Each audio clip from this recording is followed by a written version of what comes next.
Everyone, I'm Ann Schruffler and I'm delighted to welcome you to our session. This room is constructed in a kind of an odd way. It's a very long room. I kind of look like I kind of imagine that I'm looking down a train aisle or something. So I'm inviting you to come forward if you wish.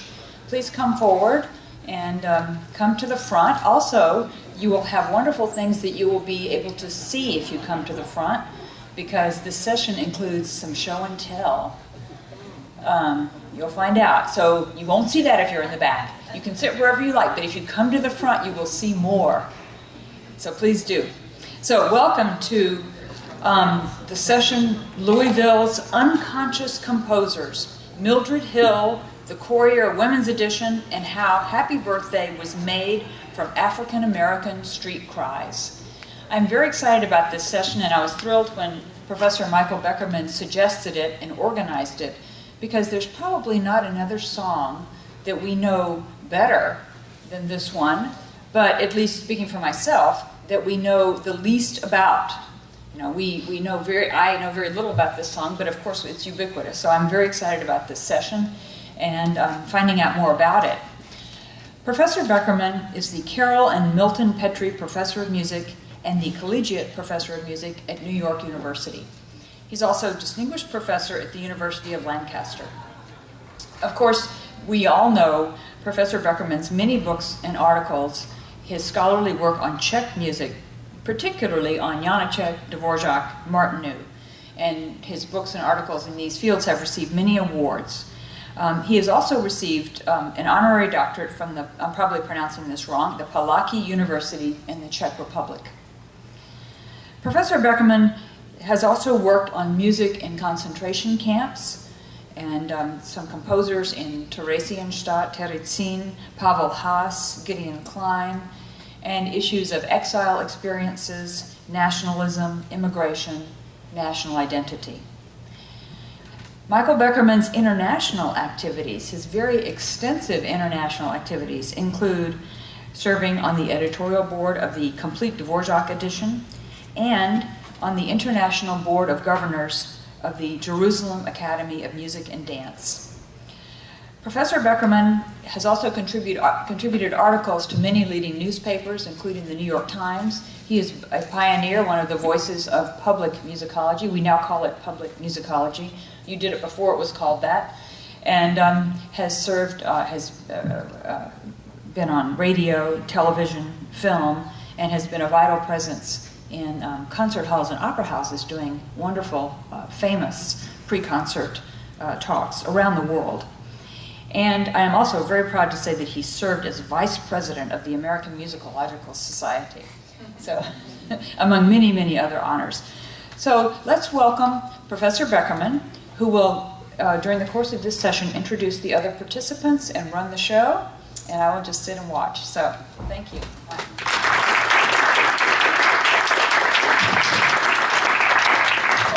Thank you very much, Ann, and thanks to all of you for sacrificing your lunch hour. I hope you get some lunch after. When I heard about this session in Louisville, I thought it would be an interesting thing to try to do something I've tried to do in other places, which is to try to bring together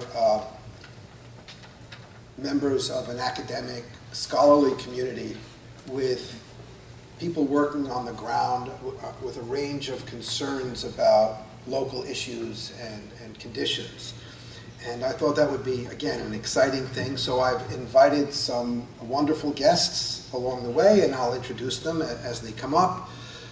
That the issues we're going to touch on involve things like race and history and gender and ethics and pedagogy, and the nature of investigation is simply to be expected.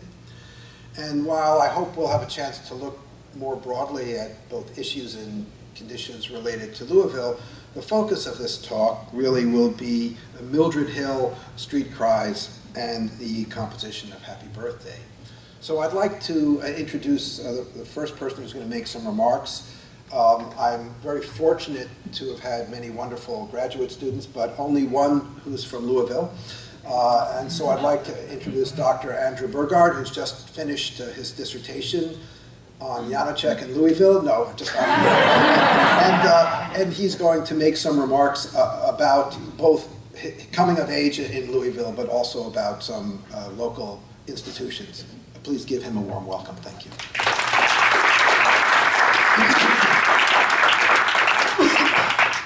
Thanks. Let's see there.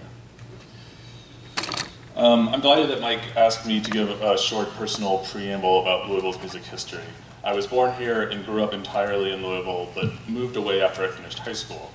I come back at least once or twice per year, but coming here for AMS is a real treat. Like many native Louisvillians, I have an enthusiastic civic pride that compels us to make people like it here. Often self-effacing and not especially competitive, we're nevertheless eager to assert our underappreciated importance. We're usually armed and ready with a long list of mainly B-list celebrities from Louisville, as well as factually suspect trivia about our history and our culture. It also seems especially appropriate for me that AMS is held here at the Galt House. Not because it's the fanciest or most historic hotel in town, although its original namesake, located around the corner, was the pride of Louisville's 19th century hostelry, and hosted American presidents, the Russian Crown Prince, Charles Dickens, Kossuth, and many others. But for me, the Galt House means all-state band. One of my favorite weeks of the year during high school. We'd get out of school for several days, sleep 4 to a room upstairs, and rehearse for, it seemed like 10 hours a day in preparation for our weekend concert in Whitney Hall, next door at the Kentucky Center for the Arts. At that point, I was no stranger to Whitney Hall, where I'd seen many Louisville orchestra concerts dating back to the children's concerts when I was a kid. And in fact, a few months after the last All-State concert, I was in the audience at Whitney when I stubbornly chose to attend a Louisville orchestra concert instead of going to my high school senior prom. No, seriously, I had a date. I just knew I wasn't going to have fun. And then who could guess that one day I'd become a musicologist? So after I left for college and expanded my musical horizons further beyond the concert band, I took some misbegotten personal pride in my hometown orchestra when I discovered that it had an outside reputation within those classical music circles with higher academic prestige that I aspired to join. This reputation was, of course, based on the commissioning project of the 1950s and 60s and the first recording series. These programs have long since ceased, and by the time I finished high school, the orchestra was already facing irreversibly diminished financial prospects. But I also learned that Louisville was known within these circles for the Grawemeyer, and that I could boast that my hometown was home to arguably the most prestigious prize for musical composition in the whole world, and administered by the University of Louisville School of Music, where I'd spent many, many hours during high school. These distinguished local musical institutions all belong to fairly recent history. The Grawemeyer dates only from the mid-'80s. The orchestra and the university's music school were both established in the 1930s, whereas this session concerns the sonic and musical world of the city a half-century earlier. Around the end of the 19th century, the city's musical life was not rooted in such strong institutions, but was instead organized by amateur and semi-professional music clubs, choral societies, and cultural associations. In this regard, Louisville's resembled the bourgeois musical scene of many comparably sized cities across the US, Europe, and the European colonies. And I expect most of you will be familiar with this framework from some other context, so instead of giving a condensed description of the fairly predictable structure and repertoire in Louisville at this time, I'm just going to mention a few distinctive elements of 19th century Louisville history that shaped the city's musical life in the decades around 1900. By far the most historically significant foreign immigrant population in 19th century Louisville was German. German immigrants and their children accounted for about 1/3 of the city's entire population during the second half of the 19th century. And this community had a strong and lasting legacy on the city's character during the 20th century and today. Go southeast of downtown, you come first to Germantown and Schnitzelberg, and about 1/3 of the city today is said to claim German heritage. And you'll see all of the old businesses, the old local known businesses will have German names on them. So beginning in the 1850s, there was widespread bilingual education, even at public schools, and their kindergartens were important early precedents for the later work of the Hill sisters. The most prominent of the many German language newspapers created during the second half of the 19th century, the Louisville Anzeiger, was established in 1849 and printed in German up until its demise in 1938. Most of the German immigrants from this era I think this is actually true, maybe someone can help me if this is actually most or not, but a large number of the German immigrants from this era were Catholic, giving Louisville an unusually high number of Catholics for a southern city, which remains true today. But it also included a large number of socialists and atheists who left Europe after the 1848 revolutions were defeated. Many established old Louisville families mistrusted both elements, feeling a powerful know-nothing party and combustible social tensions that led to the 1855 Bloody Monday Election Day riots that left 22 people dead, instigated by nativist mobs formed to guard the polls from Germans. And briefly, since it's not going to figure in anywhere else here in my brief talk, I want to note that in subsequent decades, the Germans were predominantly pro-Union, and even often non-slave-owning nativists were mostly pro-Confederacy. And so when the African-American population of Louisville increased dramatically after the Civil War, one of the largest and certainly the most historically durable black neighborhoods, Smoketown, was mostly surrounded by German neighborhoods.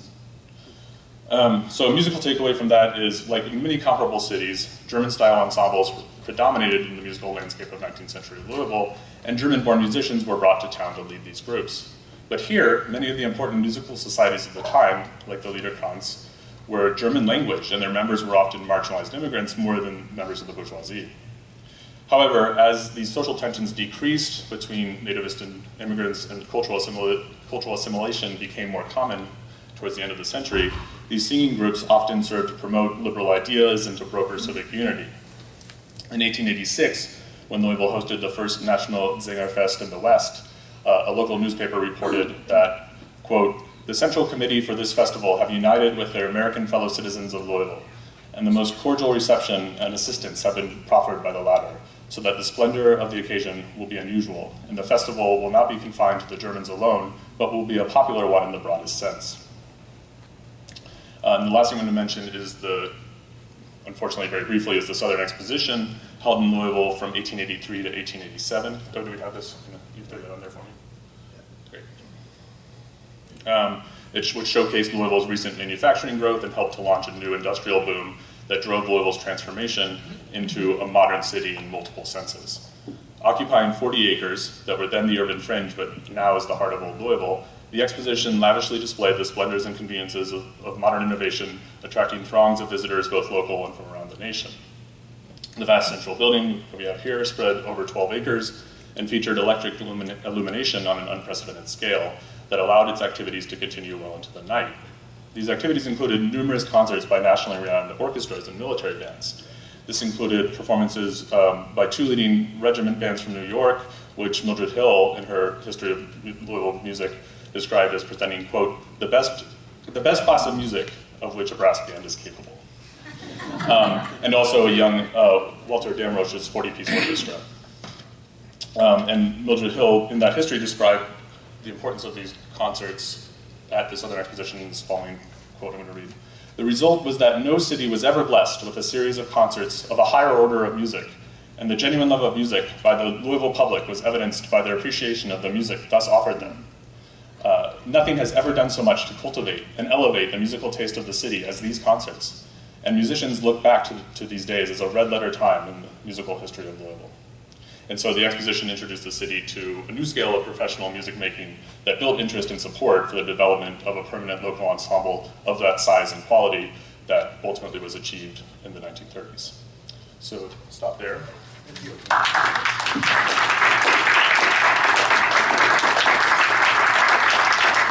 Thank you, Andrew.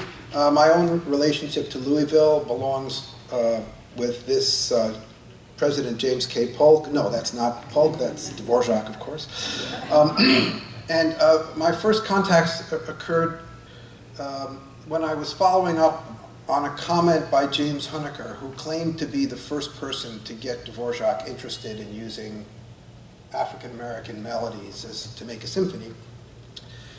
He mentions that he brought Dvorak an article, and the article was called Negro Music. It was published in 1892 in the journal Music out of Chicago, and it tries to make a broad case for the power and the purity and the essential usefulness of black music for musicians.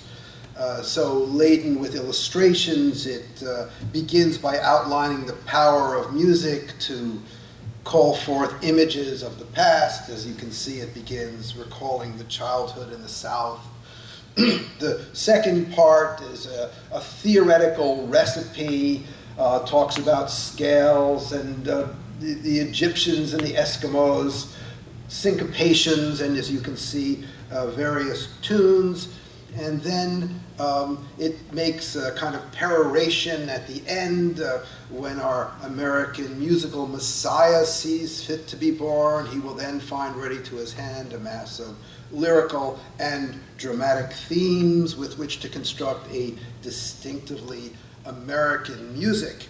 And as you can see, it's signed Johann Tanzor, Louisville, Kentucky. We'll come back to that. But the tunes are things. This is one of the tunes, and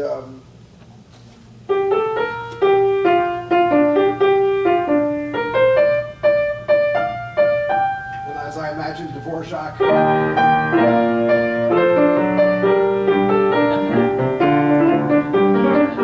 So this just the kind of thing Dvorak uses.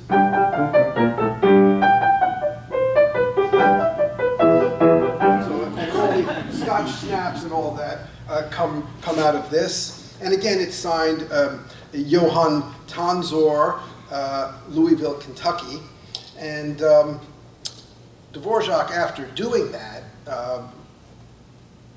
finishing the New World Symphony, wrote, again, famously, "I'm now satisfied that the future music of this country must be founded on what are called the Negro melodies." So I had done a bunch of work on this to establish this or that and make sure it was really the right article that Honecker was referring to. And at the end of the process, my last little bit of cleanup, which I thought would take me one phone call, was just finding whoever this Johann Tanzor was and have done with it. So I called Penn Bogert, then at what was called the Filson Club, and asked him if he could just find a little bit about this no doubt famous German Louisvillian, and he didn't call back, so I called again, and I said, what's up? And he said, I couldn't find Johann Tanzor.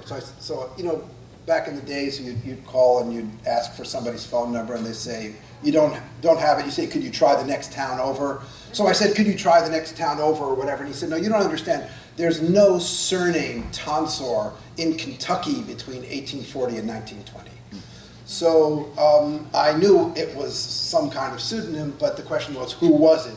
Well, before we talk about that, I would like to introduce my new friend and colleague, Jim Holmberg, who's the head curator of the Filson Historical Society, who will tell you something about its holdings.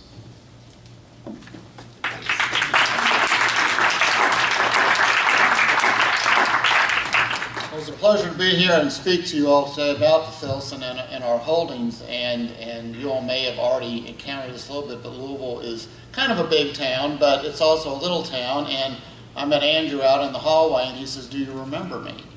And I said, "Well, you know, the name kind of rings a bell." He says, "Well, you were the judge. We had a high school quiz show here in town for many, many years, and I was the judge." And he said, "I was on one of the teams that competed in front of you." So it is indeed a small town, and it's good to see that you've done good. The Filson is 131 years old. We're the Kentucky's privately supported historical society. 10 guys with a common love of history got together back in 1884 and founded the Filson Club, as Mike, when he first encountered it, knew it to be. We are a fully staffed professional historical society. The club name is kind of a misnomer, and it got dropped, and so now we are officially the Filson Historical Society. But in our 131 years, we've been actively collecting and preserving not only Kentucky, but the Ohio Valley and the Upper South's historical heritage. And much of that is music. We have a manuscript division, photographs and prints, museum, library, and in those vast holdings, we probably have accumulated, and other people from other institutions have told me this, so I'm not making it up, that we have the finest collection of pioneer, antebellum, and Civil War manuscripts in the state. Many of our early members, our founders, were old Kentucky families, and they gave us their papers, and we have actively collected them since then, primarily through donation as the means of growing our collection in large ways, but also through acquisitions and collecting. We have an acquisitions budget, and we have bought things through the year, sometimes music, many times other subjects. And we have researchers come from, like Mike, from across the country and around the world, because much of what we have is unique. It's that one letter. It might be that one original manuscript of a composition or something like that. And so those researchers come in to mine this very rich historical field of what we have available and what we've been collecting and preserving for well over a century now. We're in the midst now of a major expansion with an entirely new building and a renovated headquarters in a beautiful Beaux-Arts mansion down in Old Louisville, an area that Andrew had mentioned. We're essentially kind of in the front yard of where the Southern Expo was back in the 1880s, and it's a beautiful area. If you get a chance to come down and roam around St. James Court and in that area, it's beautiful. And among our collections, I want to speak a little specifically to kind of an overview of our music collection, because that clearly is your all's subject of interest. Mike asked me to bring in a couple of samples here, and he'll speak obviously in his remarks more specifically to these, but the satin edition, as we call it, which was the woman's edition from there it is, from 1895 for the Courier-Journal, which women contributed the articles to this on a variety of subjects. The Filson had very many early women members, and some of them were musically inclined. The Hill sisters, we have the Patti Smith Hill, the sister of Mildred. We have her papers, a large collection of her papers. We have some of Mildred's, and Mike, of course, is going to speak more specifically to that, but just kind of a brief overview of just some of the music collections we're doing. And I want to, before I forget, we have a website, just as everybody does, and you can go on and look on our online catalog for some specifics, be it print, manuscript, photograph, what have you. More and more, of course, is getting digitized and online. That's going to be a major endeavor of ours in the future in our new facility. But we're also now working on something called the virtual card catalog, in which we've taken our some 80,000 card manuscript card catalog and we've digitized it. And as we're going through and proofing it, you will be able to get online and actually read very often very specific cards regarding music or the Civil War or pioneers or Mildred Hill or what have you. So keep an eye out if you're interested in Kentucky, Louisville, and the region's musical history and heritage. Keep an eye out for that. You can go to our website and tap in to that. It gets Google crawled, so it shows up. And we've actually gotten queries on this already for what is partially online from people from around the globe, internationally already. And it's a great way to let your fingertips do the searching. Everybody's probably heard of 15 Men on a Dead Man's Chest, Yo Ho Ho. Young E. Allison, a Louisvillian, took those few lines out of Robert Louis Stevenson's Treasure Island and wrote a poem, which later was set to music, and they're called the Derelict. We have a large collection of young E. Allison papers. Will S. Hayes, one of the most famous American composers of the mid-19th century, he was a Louisvillian. We have a large collection of his sheet music and some of his manuscripts, as well as photos and things like that. He claimed he wrote Dixie, which I think has pretty much been disproved. But he thought he did, and many other people, and the family still today tell me, well, he wrote Dixie. I'm like, yeah. Mildred Hill, of course, manuscripts of hers and printed material. Mary Newcomb, who collected Appalachian folk music. We have a collection of her works and things that she had transcribed. Science Hill Female Academy, about 30 miles east of Louisville, was one of the finest girls' prep schools in the country, in the South, from the 1830s to the 1930s when it closed down. We have a large collection of the music books and manuscripts, sheet music, that they use there at the school to teach girls some of the things that they should know. To this, we also have a large sheet music collection, much of it 19th century and into the early 20th century. Mary Fitzhugh, again, a composer who wrote various songs, including one in 1906 that's called Cornbread and Greens. I don't know how good it is. I've never actually heard it played. Everett Mock here and actually across the river in New Albany was a real jazz enthusiast and a collector. He gave, well, after his death, his sister gave some of his papers to us with some correspondence from some musicians, jazz musicians of the 20th century. His major private actual record collection is now at the Indiana University library, probably their music school library. Joseph S. Cotter, senior, a well-known composer. We have his manuscript of I'm Wandering, a spiritual. And then we have clubs. Andrew mentioned Louisville's fine music tradition, where groups got together. We have a beautiful print from the mid-19th century of the Liederkranz, the German singing societies, and they're all standing there. It's a print about like that. And they're all identified, and if their instrument was small enough, they're holding it. They're in the print. And it's a wonderful image to get that feel. We also have a complete run, as complete a run as exists of the Anzeiger. And if you can read German, music fills a lot of those pages. It's currently available on, well, given our renovations, it's not available right now, but will be again once we're fully up and running again. But we have the Musical Club of Louisville, their records from 1884 to 1900. The Music Study Club, a different group, 1891 to 1943. The GAR, the Grand Army of the Republic, had their encampment, their national encampment in Louisville in 1895. And even though Kentucky was a loyal state during the Civil War and sent a ratio of men 3-to-1 to the north rather than to the south, the GAR announced that it was their first national encampment that was going to be held in the south, in the old enemy territory.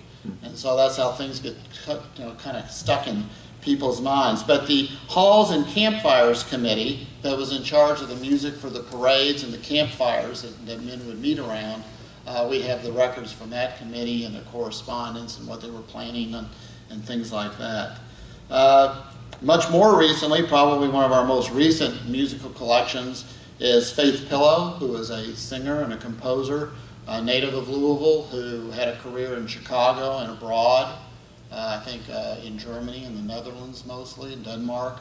We have a collection of her works that her husband, after she sadly passed away rather young, and her husband gave us a collection of her works. So that's just a nice quick overview of what we have at the Filson. And if your travels bring you back to Louisville again, or if you happen to be local, please come in and check or look at our website too, and learn more about what we've been working to preserve and make available to scholars and those interested for the last 131 years. Thank you.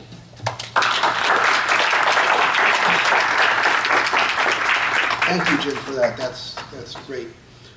Well, great is this. I think the satin edition of the Louisville Courier-Journal is, for me, one of the most fascinating documents that I've seen from the 19th century.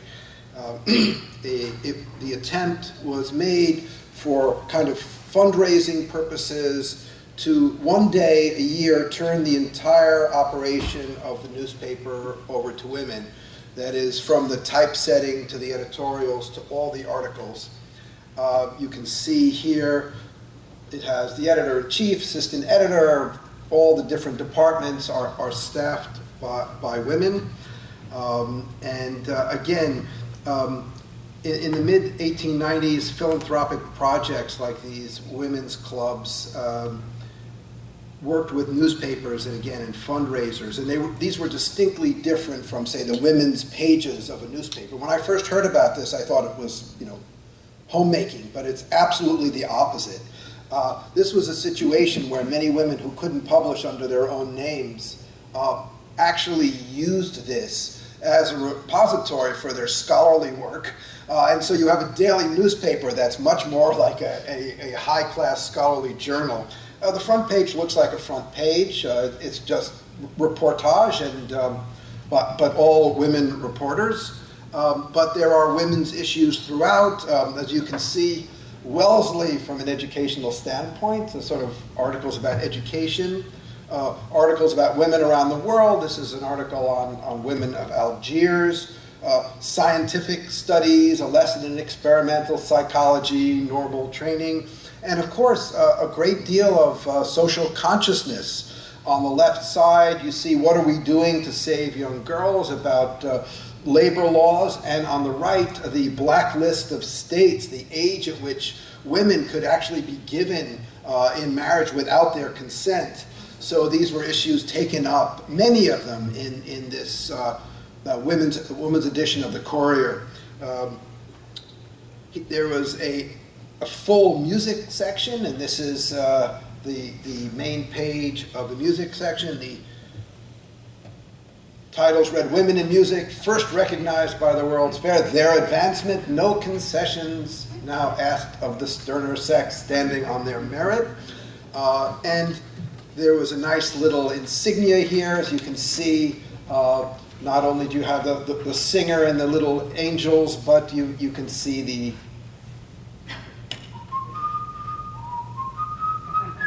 little old Kentucky home ostensibly being blown by the putti with a little trumpet. So again, this is the article. Here you can see the close-up with this nice article about a violinist.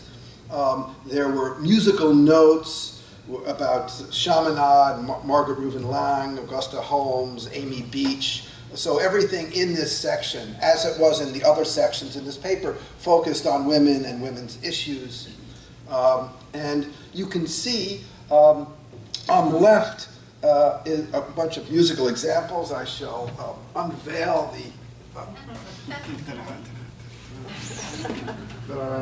there it is. Unconscious composers. That's an article that appeared on unconscious composers, and as you can see, it's a long article.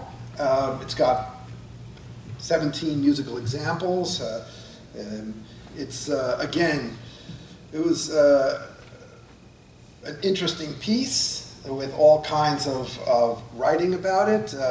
It refers to Dr. Dvorak's opinion, and it's a fascinating article that again raises all kinds of issues.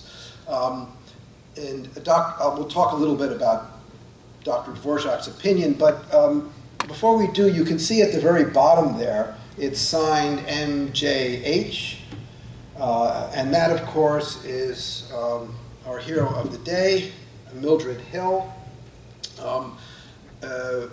Mildred Hill was born in 1859, died in 1916. She came from one of the more remarkable families in the country. Her mother and father were progressive educators, to say the least. The children were brought up in an atmosphere where they were encouraged to do kind of various play at play stations around the house. Mildred grew up, you'll hear more about her. Her sister, Patty Hill, who is, as we discussed yesterday, sometimes described as a, quote, kindergarten teacher, which she was at one point, was also the first female full professor at Columbia University. And her sister was also a full professor at Columbia University. So it's an absolutely remarkable family. We can see here that Mildred was the editor of the music department of the Women's Edition. And I'll say a few things about Mildred. She was really a remarkable woman. If I call her Mildred, it's not because I'm so familiar with her, but not to confuse her with her equally famous sister Patty, who sort of invented, along with other colleagues, the American concept of kindergarten. She was a writer and a critic. She wrote an interesting and engaged chapter about history of music in Louisville from a musicological point of view. She was a ethnographer of black music. I think it's a spectacular topic. I mean, I think that, writing about the woman's edition is equally spectacular, but there are 2 hymnals in the University of Oregon library that have the hymns that Mildred Hill collected in central Kentucky. She went out and did field work, and this is where her address, the Jubilee songs, and these are some examples of the hymn tunes that she collected and wrote about. And she wrote about them with a great deal of knowledge. She made it clear to her readers that they didn't sound like they appeared on the page, and tried to describe the local methods of singing. She kept a scrapbook of articles on folk music, the very latest ones by Henry Craybill and many others. And of course, at the very back of this lovely scrapbook, she stuck her own article on street cries, perhaps feeling that it belonged there. She was also a composer and was featured on many concerts in Louisville. Here's another one, manuscript song recital, and you can see what the program was, a series of pieces by Mildred Hill, 1 or 2 by others. She wrote popular songs, this wonderful March On, Brave Lads, March On, from the Spanish-American War. And she wrote piano pieces as well. So I thought we should, I was shown this yesterday for the first time by James Purcell, who you'll meet in a moment, who's the music librarian at the University of Louisville. And we thought we should have at least one world premiere, so. What can spin that in? Do you want the manuscript? Sure. It's always best to do premieres from the original. What's the title? A memory. A memory. A memory. I should have played it and then asked what you thought.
Just me, but I'm thinking soundtrack for the Mildred Hill story.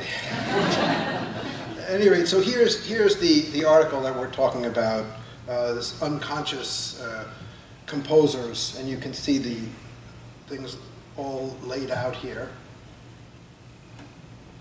And she begins by talking about Dr. Dvorak's opinion, and she quotes him. she makes a statement quoting him from his article, Music in America, where he says that anyone who wants to know a country should listen not only to the great music of the country, but to people on the street singing anything that they can find. A famous story that Dvorak told William Arms Fisher, who wrote the words "Going Home to the Largo," that he was walking past a toy store and there was a piano in the window, and on the tiny little piano, the miniature piano, was a miniature piece of music, and Dvorak said, "Und I looked at it and it war gut," and he wrote down that. So the idea that you should collect all scraps, and Mildred, of course, was taken by that and mentions it. So we'd like to look at this Street Cry article, and she again said that Dvorak gives much food for thought. And again, Dvorak's statement was, "Every now and then I catch a strain or hear the fragments of a recurring melodic theme that sounds like the voice of the people." And Mildred begins by pointing out that, as she puts it, the street cries of our own city are much more musical than cities further north and east, and therefore more valuable to musicians. She writes, "It is the Negro who furnishes us with the most interesting street cries in this part of the country. A few illustrations, as she puts it, from both whites and Negroes will make this plain." Says the ordinary white street vendor has a good idea of time and tune. His calls are full of both and are vigorous and to the point, as the following examples will show. Let's have a couple of the street cries. Let's have the first one, and I'm going to ask Miriam Frank, who's a student at Royal Holloway and also a professional singer, to come and sing some of the street cries.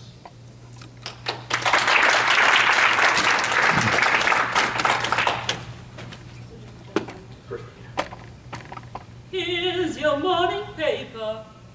So right, so we have, this is just a little street cry announcing the morning paper. Then there are a couple more.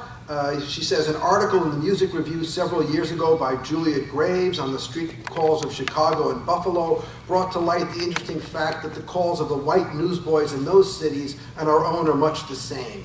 So these are a couple of other street cries of the white newsboys. Strawberries, strawberries, ripe cherries, ripe cherries. Strawberries, strawberries, fresh and ripe.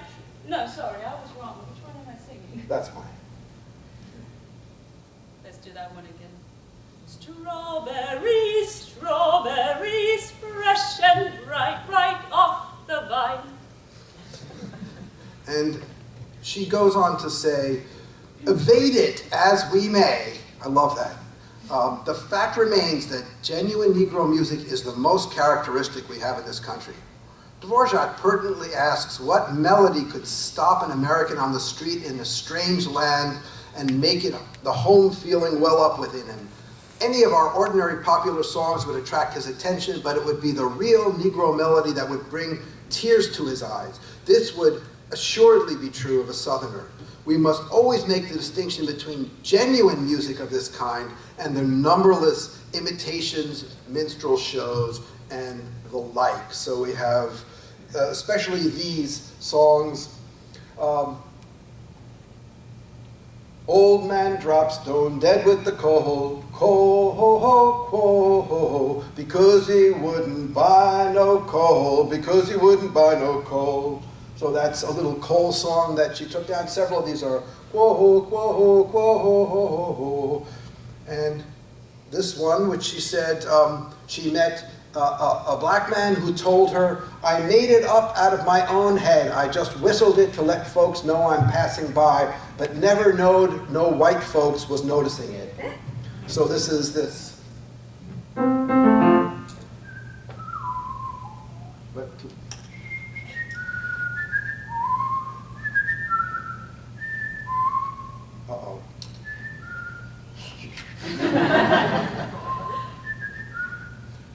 So again, it's an elaborate little tune.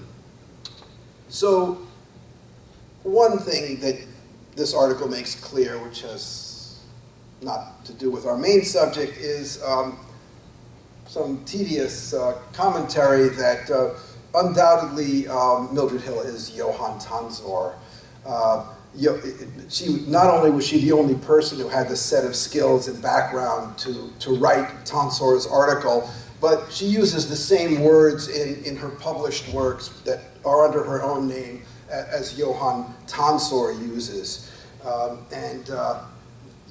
It's clear that, again, Tonsor wrote this, and to make it even clearer that Tonsor's article played a profound role in Dvorak's decision to create a certain kind of American music, so furnished the examples, the exhortation, and the theoretical background that Dvorak was to quote almost verbatim in his famous article on the subject, and I'll come back to that. Well, there's one composition by Mildred Hill that I didn't allude to in my earlier remarks. There's a real copy of the edition right here, but that's the Song Stories for Kindergarten. This was written by Mildred and Patty, published first in 1893, though the song must have been written earlier. And of course, it's most famous for the song Good Morning to All, which we're now going to sing. Miri?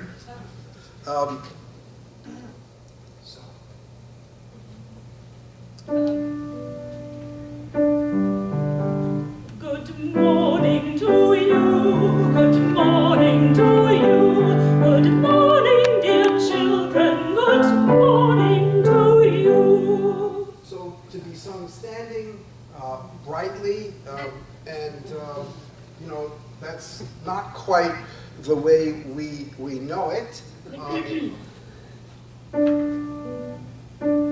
Happy birthday to you, happy birthday to you, happy birthday, happy birthday, happy birthday to you.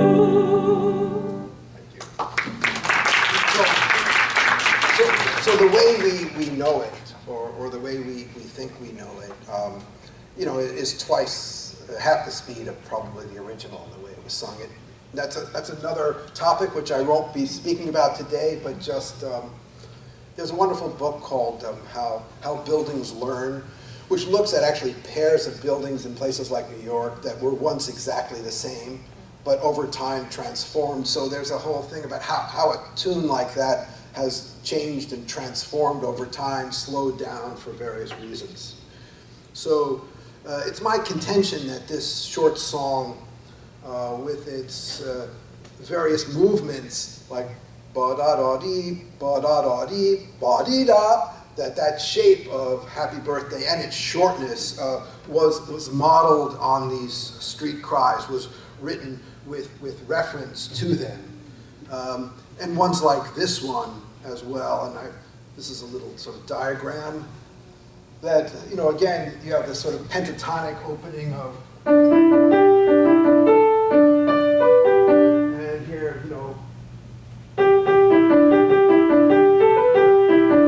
and then we have this one on the bottom.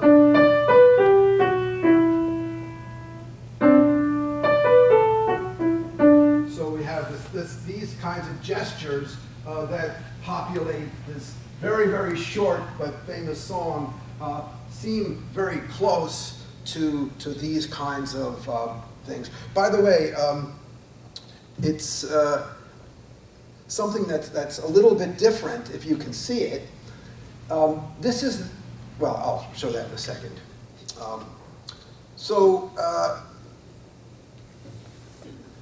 Here we have, though, another piece of evidence that could add to what I've already presented. This is a letter that's preserved in the Dvorak Museum in Prague, misfiled under Hill Mildred, first name Hill, last name Mildred, which is why it took a while to turn up.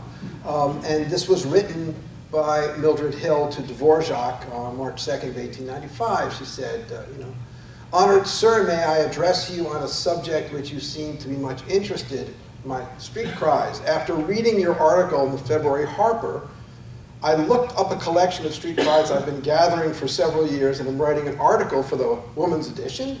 That's how I actually found the women's edition, through this. The Courier Journal, "to illustrate with these cries I send you. I collected them," and this is the pertinent part, "I collected them just for the interest I took in them, never expecting to make any use of them. But since I began the study of composition, I've found them very useful." And she goes on from there. So she sends him the same cries, but differently numbered. And this is, again, kind of interesting, because if you look at the Cole song as published in the Courier Journal,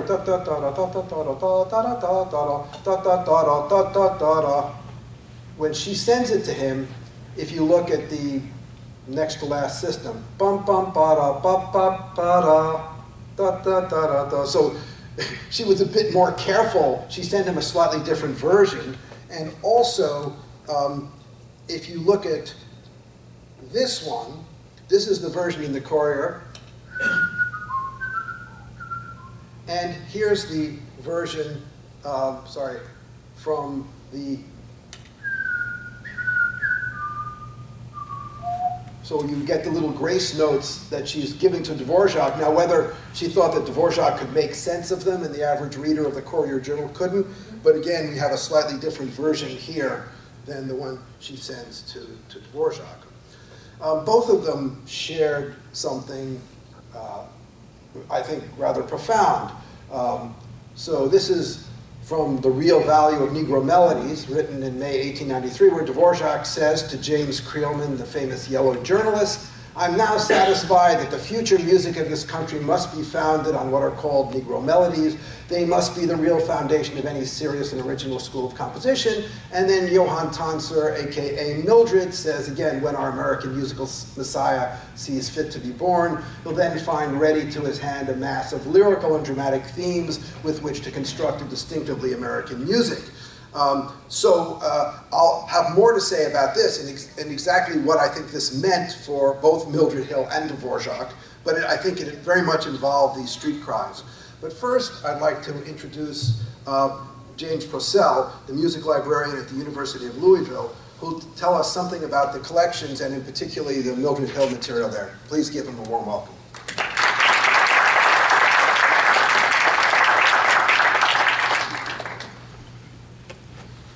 Good afternoon. Thank you so much for having me. I did bring a few things for show and tell that if you'd like to come look at afterward, I'd be more than happy to show you. So a little bit about the music library at the University of Louisville.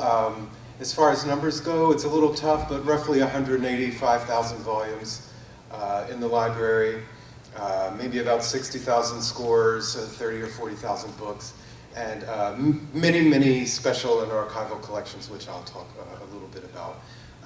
As was mentioned earlier, we're probably most well known for our Grawemeyer collection of contemporary music, which is 90% of the scores that have been submitted for the Grawemeyer Award since 1985. We don't have some of the scores from 85 through 87 because in the early years, the composers had the option of requesting their materials be returned to them. So there's a few scores from the early years that we don't have. But for the most part, we've got almost all of the scores that have been submitted for that award. Roughly a little over 5,000 entries.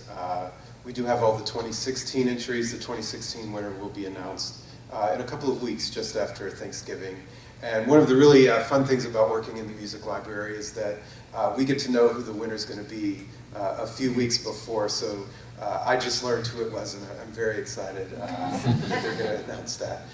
We do try to buy up all of the published material for all of the winners if we can. For someone like last year's winner, Wolfgang Riem, he's an extremely prolific composer. $20,000, $30,000 worth of materials. We unfortunately can't get that all at once, so I'm still working on getting his materials. Beyond that, we do have many archival and special collections in our library.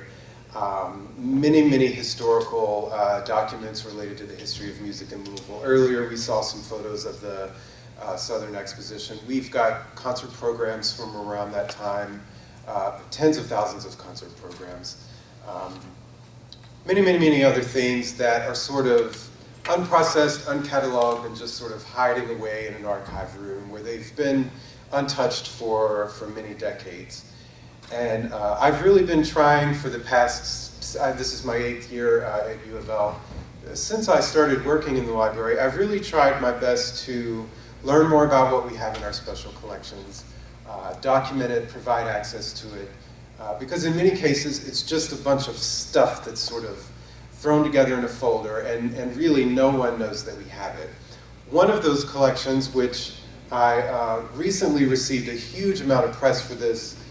There was a story about it that got broadcast on NPR, and it was picked up by all sorts of national and international news outlets, was Mildred Hill's collection. You know, there's a big lawsuit involving the copyright of this song, and you know that's a topic for a whole other presentation. But I just happened to be in our archive room, not really looking for anything on Mildred Hill, but I was curious if we might have had something on her. I didn't really know much about Mildred other than she was from Louisville and that she wrote the Happy Birthday song. So I just happened to be sort of digging through an old file cabinet in our archive room, which rarely gets opened. And in that cabinet, in probably most libraries and archives that you visit, you'll find similar file cabinets that contain clippings and photographs, and librarians used to collect those sort of things before the internet. So these are things of local interest that the librarian thought important to hold on to. So I thought that the folder that said Mildred Hill on it just contained newspaper article clippings about her or other related things. So I never really thought to actually look in the folder. But I was going through the cabinet for a different reason, and this Mildred just happened to be in the news. This was maybe a month or two ago when all of the copyright story was going on. And I came across Mildred Hill's folder, and I thought, well, maybe I should pull that out and see what we've got in there. And instead of clippings and things like that, there was some of that. It was just a huge pile of manuscripts belonging to Mildred. And you know, they're crediting me with discovering Mildred Hill's manuscripts, and I don't really want to take credit for it because these materials were donated to the library, likely in the 1950s, from Hattie Bishop Speed, who's a well-known Louisville musician and philanthropist, and also a friend of Mildred Hill. I believe that Hattie Bishop Speed inherited Mildred's materials when Mildred passed away in 1916. And then we got all of Hattie Bishop Speed's things in the 50s. So it was known at some point that we had Mildred's manuscripts, but since we got them in the 50s, it wasn't well documented. You know, this is decades before computer cataloging and all of that. So they've just been sort of sitting in a file cabinet, hiding away, waiting to be found again. And so I guess I got to be the lucky one that came across them. So I'm still in the process of going through them, but it's interesting that, you know, Mildred Hill is, if anyone has ever heard of her in the general public, they may just know, oh, well, she wrote the Happy Birthday song, which is true, but everything else about her sort of gets left out. You know, she was indeed a very serious composer, and she wrote real music, as you can see from the piano piece that we heard earlier. She wasn't just a simple kindergarten song composer, but that's all that we ever read about her in the news, is that she was a composer of kindergarten songs, which is true, but there's still a lot more about her that always gets left out. Similar to her sister Patty, who they'll just say her sister Patty was a kindergarten teacher. Well, yes, that is true, but you know, she was monumental in creating kindergarten as we know it in the United States today. So back to the story on Mildred Hill, I do, the thing that sort of blew up in the media was this manuscript of Good Morning to You, which is the song that became Happy Birthday to You. Although the manuscript of it that we have, you know, feel free to come up and look at it in a bit. That's it right there, actually. Well, You're going to talk about that? You're going to sing it? Well, just that bit. Okay. Okay, we can sing it in just a second. You can see that the words are the same, the rhythm is the same for the most part, but the melody is slightly different. And you see in the very beginning, the word seed is found, which is not in the published version of Good Morning to All.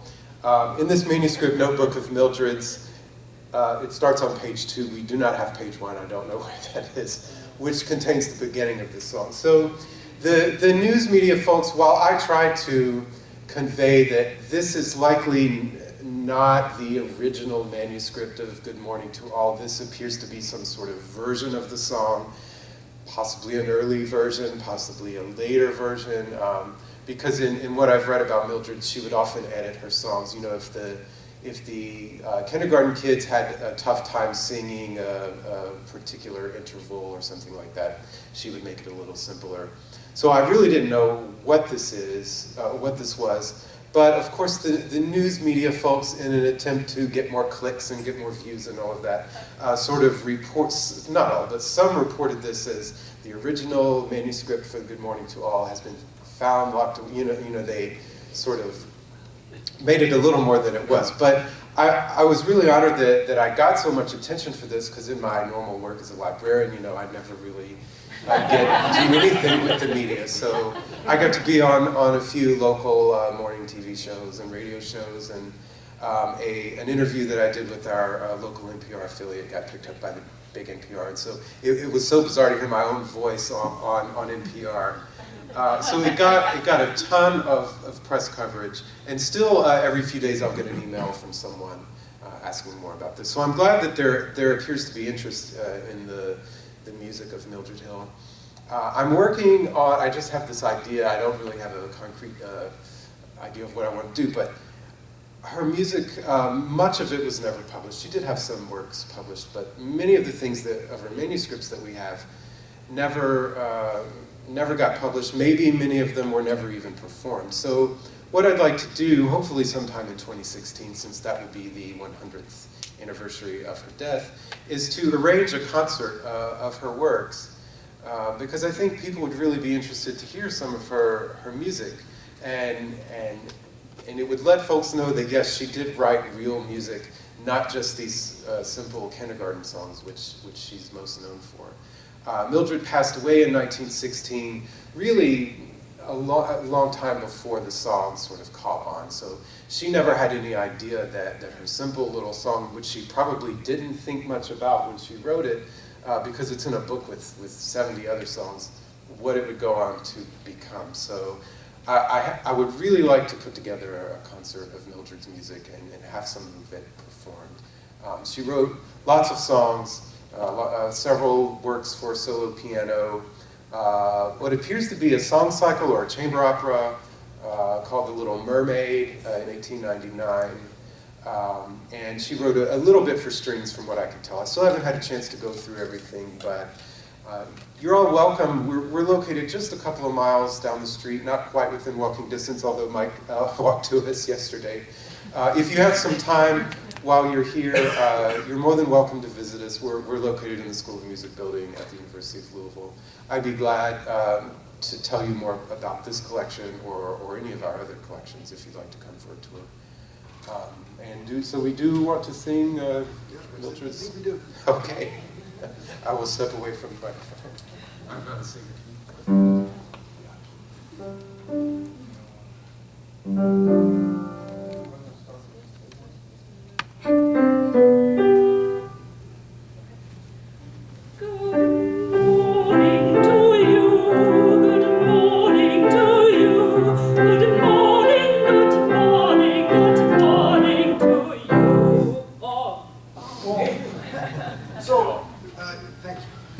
So this turns out to be, which I was, when we were looking around at the Filson, Mildred, like everybody else who has a hit, maybe not, but tries to have a sequel, and the sequel to Song Stories was another collection called Songs of Nature and Child Life, and this, if you can look at the last measure on the first page, the Good Morning song This is her first copy or an autograph of what became a second Good Morning song in a collection that was published in 1898. We've established, I think, that Mildred is an extraordinary person and an amazing resource, and her family was as well. And as we know at this point, if you were to look for monuments, you would find the Happy Birthday public parking lot. And even though there's a nice tribute stone to them, there is a sense that they deserve more than that. And I was extremely glad to find before this meeting that there is a group that are dedicated to researching and publicizing the Hill sisters and their legacy through the creation of not a parking lot, but a park. And I met many of these, several of these yesterday: Maggie Harlow, Elizabeth Reitmeyer, Terry Connolly, Marcia Weinstein, and they'll talk, some of them will come up and tell you a bit about the project that they're working on to create a park here. So please give them a warm welcome.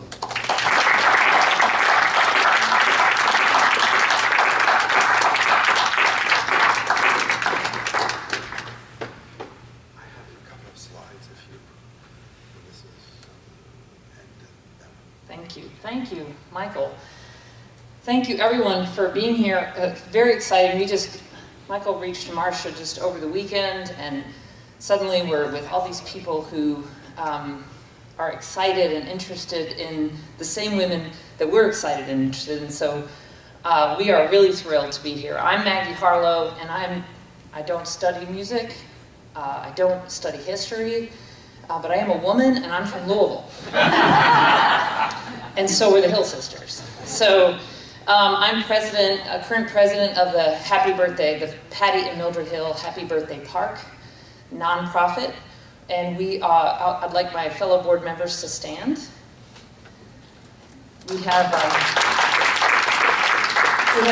variety of talents. We have women who have history, have a career in education. We have a woman who owns a business that teaches music together, which is teaching kids about music, families about music, and we have corporate leaders, and we have a wonderful team working on this. And our nonprofit formed many years ago because of that really offensive, frankly, marker that sort of came into our consciousness. Marcia couldn't be here today, but she really kind of founded this movement. And Louisville is a really, really beautiful city. We have really remarkable neighborhoods and some really beautiful markers and statues and honors to all sorts of Louisvillians. But there's virtually no public recognition of women. So this is, the parking lot is about all we've got so far. So we decided that what we wanted to do, we wanted to honor these Louisville women. They are remarkable, global influence. And we wanted to teach some Louisville history, but we also felt that doing just a statue or a marker of some kind really wasn't honoring them, because the sisters were all about play. They were all about music. They were all about engaging people of all ages and learning together.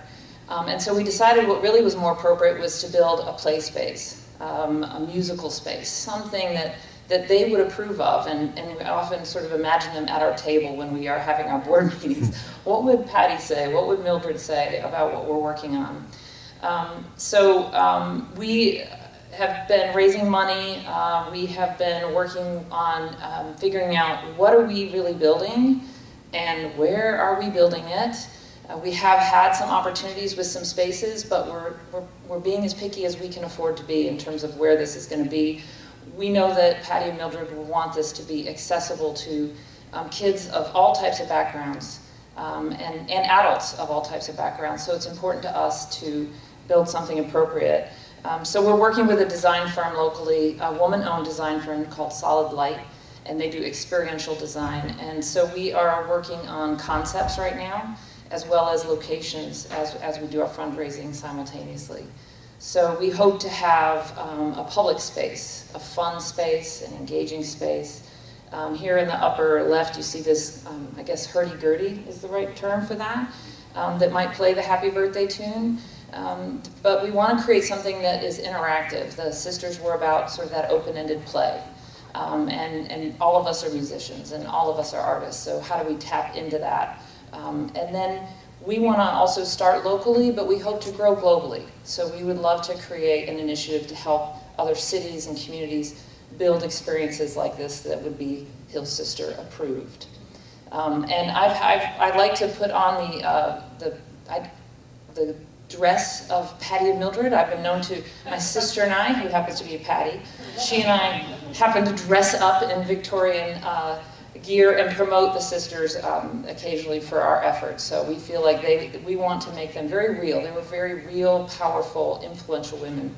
So we are delighted, and we hope, Mr. Purcell, to be talking to you about this concert. We are already in conversation with Teddy Abrams from the Louisville Orchestra, who is quite a rock star here. So we are already engaging the community and figuring out how to really share this remarkable story. And thank you so much for coming here. And if anyone would like to visit with us about our efforts, if you're local or not local and you'd like to learn more or get engaged, we will loiter a little bit after this event, and we would be delighted to get to know any and all of you. Thank you all so much.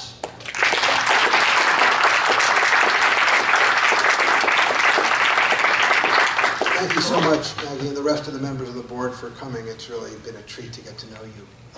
Well, it's just some conclusions. This is a little snippet of the 1935 deposition on the case of Happy Birthday, and as you know, greedy historians will take information wherever they get it. And it's sort of interesting what kinds of things you find out from reading depositions that you wouldn't find out elsewhere. But as you can see, question for Patty Hill: how long would you say that you and Miss Mildred worked on the particular song, Good Morning to All? Says, well, it was one of the earliest of the group, and for that reason it took longer to work out with the children. So I would say actually that they did devote quite special care to this song. It would be written, and I would take it into the school the next morning and test it with the little children. If the register was beyond the children, we went back home at night and altered it, and I would go back the next morning and try it out again until we had secured a song that even the youngest children could learn with perfect ease. And while only the Norma's Good Morning to All were put in a book,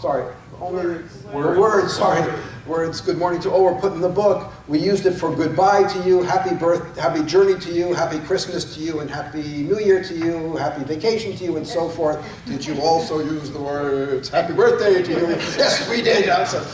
First tears, whatever, a denouement, right? So now I don't know what was said because they were told to say it at a deposition, but I don't think this part was anything that anyone would make up. So there were two quick interventions I'd like to ask. Andrew, you were going to mention something about, we talked a little bit about Janacek and street cries and speech melodies. And well, please butt in, but I will remember what you said. Right, no, if you had those words in front of you, I forgot to put that out. Okay, so, well, Andrew had said that this seems to be like Janacek and speech melody. So the idea of the children participating, modeling, listening to the intonational patterns, etc., and then setting them down. Miriam was going to make a slight intervention because for people who know the song, there's a reason that it's a little funny that they're saying we went over it and over it and over it so that the kids could sing it. And Miriam said, well, what's your... Well, an octave lead is almost impossible, not just for kids, but for any untrained adult to sing remotely in tune. Everybody knows that about the song. So yeah. Yeah, so it's sort of funny that they make a point of going over it with the children to make sure everybody can sing it, and then it's a song that basically nobody can sing. I mean, if you go to any restaurant, it's more like Charles Ives than when you hear that. So again, she writes about, in Unconscious Composers, she writes about all this. So So I think, my first conclusion would be that Good Morning to All can be viewed as a kind of collaboration between Mildred and Patty Hill, Dvorak, the school children, and especially the unconscious composers, the Black Street Criers of Louisville. Again, I think it's a fitting backdrop for the first song in a secular liturgy aiming to teach children what it means to be American. Considering that this is the case, and even though the song is finally, quite recently, out of copyright, it does seem as if those unconscious composers deserve some royalties in the end. Now, second conclusion would be that it's also always seemed to me that the Mildred and Dvorak and Antonin story is like a poor man's O. Henry story. I always think, by the way, when I see this picture that he's got like Hebrew on his tie, but it's just some design. I don't think I'm going to be able to read that. So the thing that's fascinating for me is that there's no evidence at all that Mildred Hill ever knew that it was her article that played such a formidable role in establishing Dvorak's American style. And Dvorak never knew that this nice southern lady who sent the street cries was the very Johann Tonsor who had inspired him. So it's a kind of shippy in the nighty kind of thing. Without being too strict about this, I believe there's some sense that people probably have that Happy Birthday is a white song or a product of white America. I would hope that this research suggests that now the burden of proof should be on anybody who wishes to continue with this view. Because there's, again, a whole pile of suggestive, though not conclusive, evidence to show the opposite. So I believe, certainly now, that the world's most popular song has deep black roots, deep Louisville roots, reflecting Mildred Hill's lifetime commitment to African American sound, which she believed, again, should be the future. So, this is Mildred and Patty Hill together again. Happy Birthday was published, like the New World Symphony, in 1893. One was a high culture epic for an elite audience, the other a miniature for children. One was by a man, the other by a woman, one by an American, the other by a Czech. But I believe that these served and shared the same idea, that anything called American should and must represent all the people, that black musical expression was singular and powerful, and that those at the bottom must rise to the top in the creation of any genuinely American music. It's up to all of you, I think, to decide the extent to which these visions were true then and whether they are true today. Thank you very much.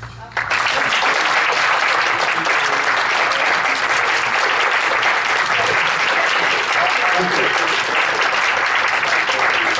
And I'd like to thank all the people who came to speak to us, Miriam for singing, Andrew, Jim Holberg, James Purcell, and the board. Thank you all very much. I guess so. We do have some moments if anybody wants to ask some questions, or please, yes, Lisa. Hi, that was amazing. Thanks, Mike. Have you thought about why Johann Tonsor would have been the pseudonym, and why did she not? Do you think she couldn't have published as a woman under her own name at that time? And why did she take a German name? It's not, I don't know the last name is that German, but the Johann sort of suggests. Well, there was a Johann Tonsor who was, a 17th century writer about ecclesiastical history, and she may have known about that. I think there might have been something playful in the choice. I think there's something a little bit, even though I know it's Mildred, there's something slightly more flowery and stylized about it.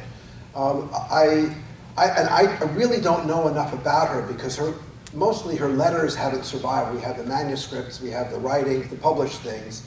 But some reports she was an extraordinarily beloved woman in Louisville.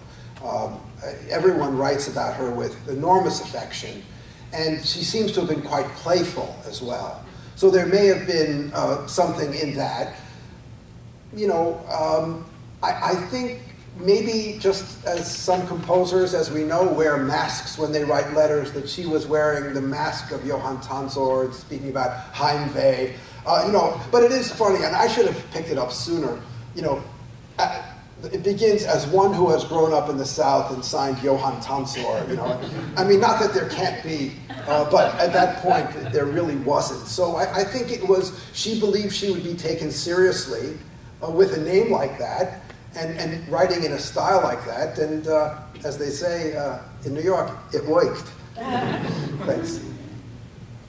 Please. Look around and see if anybody's going to call me. My name is Bill Lee. I find this super interesting. And I would like to think I've just retired some months ago as Professor Emeritus. And I would like to thank the Filson Club for helping send me on my way some 40 years ago. It's a great thing. It was a great place. And I don't know what you're building now, but I did like the old place. I did some I added a litany of musicians in Louisville, and one of them was a fellow by the name of Thomas Mason. Now, Thomas Mason was the brother of the fabulously rich in the early 19th century Lowell Mason. And he wasn't so rich when he was here because he operated a factory that puts string around, or fabric around cotton bales. And Thomas did become wealthy, though. He started making drums during the Civil War, and he did become wealthy here.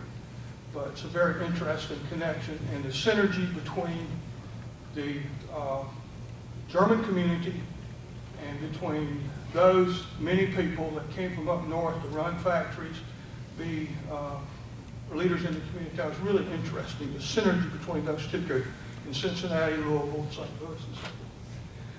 And I'd like to say that these two women make me think very much of a very similar pair of women, Jessie Gaynor and her sister, who wrote during this period the Slumber Boat Song.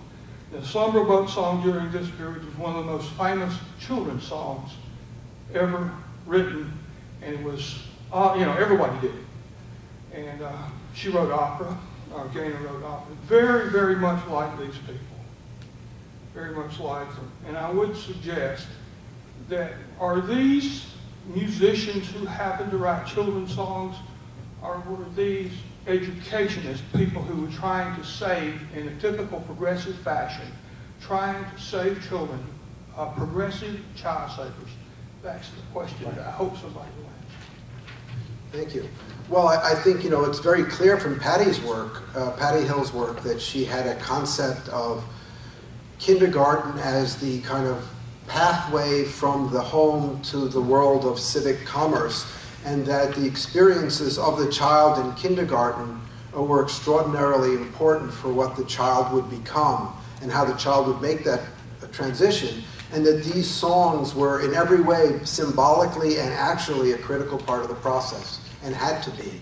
And I think that's one of the things that makes it remarkable. And I don't think it's at all a coincidence that that song was put first, not only because it was Good Morning, but I think it symbolized everything that they were striving for. Please, any more questions?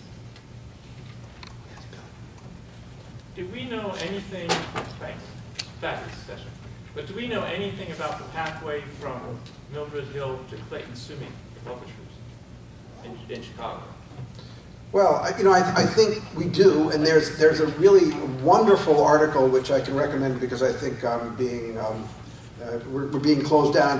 That Bob Brownice has written an article that's actually online, where he's a lawyer at George Washington University, and he has it's an extraordinary article, and he covers a lot of the territory and goes into great detail about how the song got from Louisville to this publisher, and then he is the one who directed me towards, you can download all the depositions from the 1935 case, which retell the story as well. So I would recommend, it's a lot of fun, because it's an article that's a good article, but all the appendices, including earlier versions of the song. Because one thing that was put out was that Mildred Hill had taken it from an earlier song. But when you look at any of the earlier songs with those kinds, good Happy New Year to you, Good Morning to you, they're all totally different. They lack that kind of pentatonic thing, the leaps and all those. But yeah, it's a wonderful story. Thank you. Anyone else? A little question? Well, if not, thank you very much for your attention.